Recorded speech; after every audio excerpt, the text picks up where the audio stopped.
হৰভোগৰ হাপুৰত প্ৰয়াত আব্দুল মান্নান আৰু চিৰাজুল হকৰ সোঁৱৰণত আয়োজন কৰা হয় prize money trophy cricket tournament. ২৬ জানুৱাৰী দেশৰ ৭৬ সংখ্যক গণৰাজ্য দিৱসৰ লগত সংগতি ৰাখি অনুষ্ঠিত হয় prize money trophy cricket tournament. খেলত কেইবাটাও দলে অংশগ্ৰহণ কৰে যদিও চূড়ান্ত খেলখন দুটা দলৰ মাজত অনুষ্ঠিত হয় লিজেণ্ডছ ডাইনামিক আৰু জামদাৰবাৰী টাইটান্সৰ মাজত। চূড়ান্ত খেলত জয়লাভ কৰে জামদাৰবাৰী টাইটান্সে।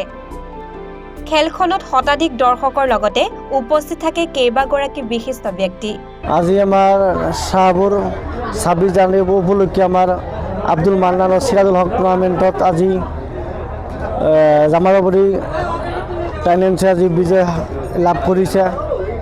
আজি এই উপলক্ষে আমাৰ এখন সাংকেতিক সন্ধিয়াৰ আয়োজন কৰা হৈছে।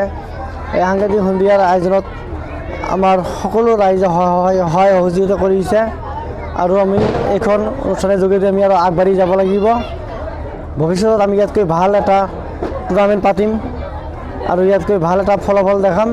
এই অঞ্চলৰ ৰাইজে বহুত আমাক সহায় সহযোগিতা কৰিছে আৰু লগত আছে আৰু ভৱিষ্যতত আমাৰ লগত থাকিব আৰু পৰৱৰ্তী সময়ত আজি ইয়াতকৈ আৰু ভাল টুৰ্ণামেণ্ট পাতিম বুলি আমি আশাবাদী বা সেই অঞ্চলৰ ৰাইজৰ হৈ আমি যথেষ্ট কাম কৰি যাম বা ৰাইজে মোক সহযোগ কৰিছে। এইখিনি এই খেলখন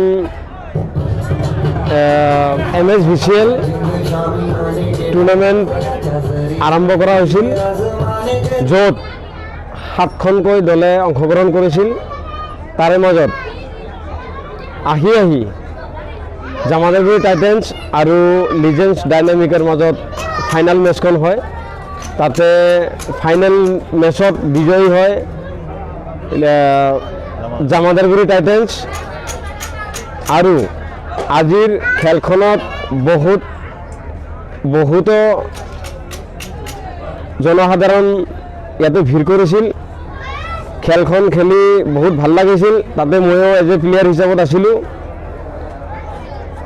ৰাইজক মই বহুত অশেষ ধন্যবাদ জনাইছোঁ যে তেওঁলোকে আমাৰ কমিটিৰ লগত সহায় সহযোগিতা কৰিছে।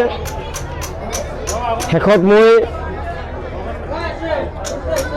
ৰাইজহঁতক ধন্যবাদ জনাওঁ যে ইহঁতে আমাৰ লগত খেলখন চলোৱাই নিয়াত বহুত সহায় সহযোগিতা কৰিছে। হৰভোগৰ পৰা আক্তাৰ আলীৰ প্ৰতিবেদন, NE/24।